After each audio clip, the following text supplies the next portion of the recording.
Sir మనం లగచర్ల ఘటన చూసాం సార్. కలెక్టర్ల పైన రైతులు పరిగెత్తించి మరి రాళ్ళు విసిరారు.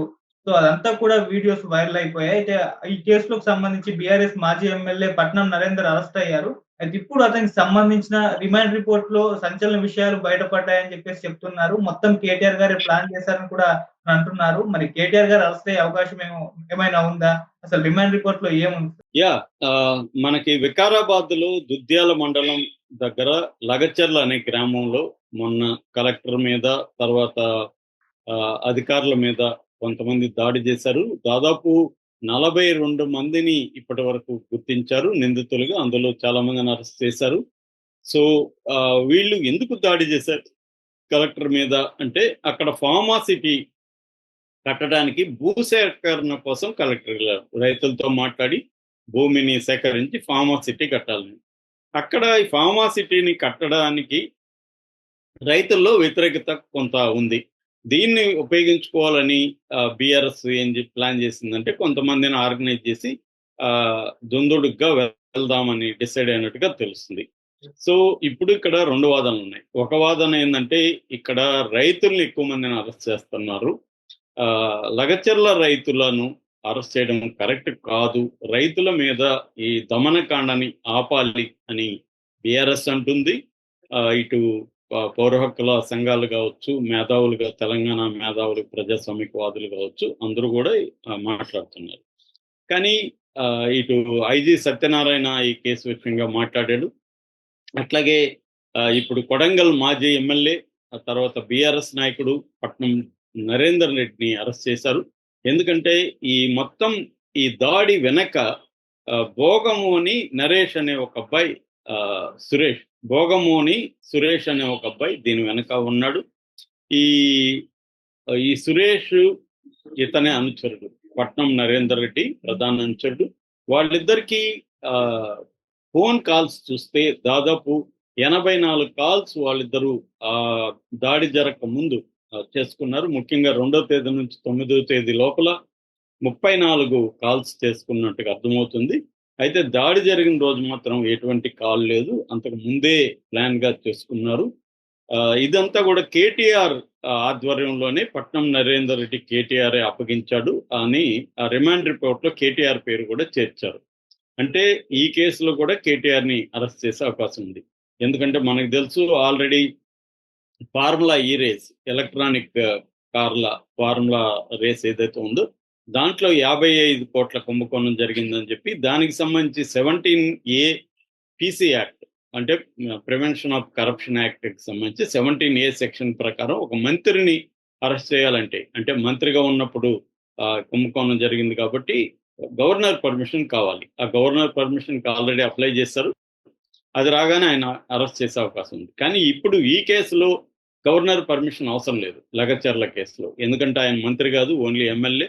ఆయన్ని అరెస్ట్ చేయడం పెద్ద విషయం కాదు. అందుకని ఇప్పుడు ఈ కేసులో కూడా అంటే ఒక పబ్లిక్ సర్వెంట్ మీద దాడి అనేది సీరియస్ అంశం.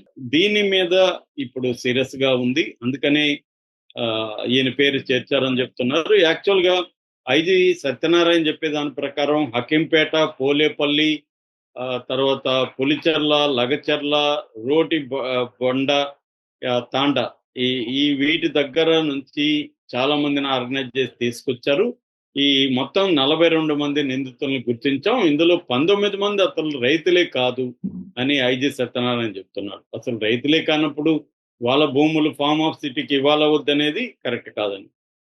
సో ఇక్కడ క్లియర్ గా మనకు తేలాల్సింది ఏంటంటే, రైతుల్ని వేధిస్తుందా రేవంత్ రెడ్డి ప్రభుత్వం, బీఆర్ఎస్ నాయకుల కుట్రని బయట పెడుతుందా? అంటే బీఆర్ఎస్ నాయకులు కుట్ర చేస్తున్నారా అంటే ఉండొచ్చు. ఇప్పుడు ఎప్పుడైనా రైతుల్లో వ్యతిరేకత ఉన్నప్పుడు ఇక్కడ బీఆర్ఎస్ నాయకులు ఈ వ్యతిరేకతను ఉపయోగించుకొని దాన్ని మిలిటెంట్ గా ముందుకు తీసుకెళ్తే రైతులందరిలో రేవంత్ రెడ్డికి వ్యతిరేకత వస్తుంది. ఎందుకంటే గ్రామీణ ప్రాంతాలు బీఆర్ఎస్ ని గట్టిగా వ్యతిరేకించి రేవంత్ రెడ్డిని ఎన్నుకున్నారు ఎన్నికల్లో. అర్బన్ ఏరియాల్లో బీఆర్ఎస్ కు ప్రోగానే ఉంది, రూరల్ ఏరియాల్లోనే బీఆర్ఎస్ కు వ్యతిరేకత బలంగా ఉంది. ఇంకా పార్లమెంట్ ఎన్నికల్లో అయితే అత్యంత ఘోరంగా పర్ఫామ్ చేసింది బీఆర్ఎస్. అందుకని ఇప్పుడు బీఆర్ఎస్ ఏం చేస్తున్నారంటే, రూరల్ ఏరియాలని ఆర్గనైజ్ చేసి గట్టిగా మనం ఫైట్ చేద్దామన్న ఉద్దేశంతో ఉన్నారు. ముఖ్యంగా రైతుల్ని పెద్ద ఎత్తున రెచ్చగొట్టాలనే ఒక ప్లాన్ అయితే బీఆర్ఎస్ ఉంది.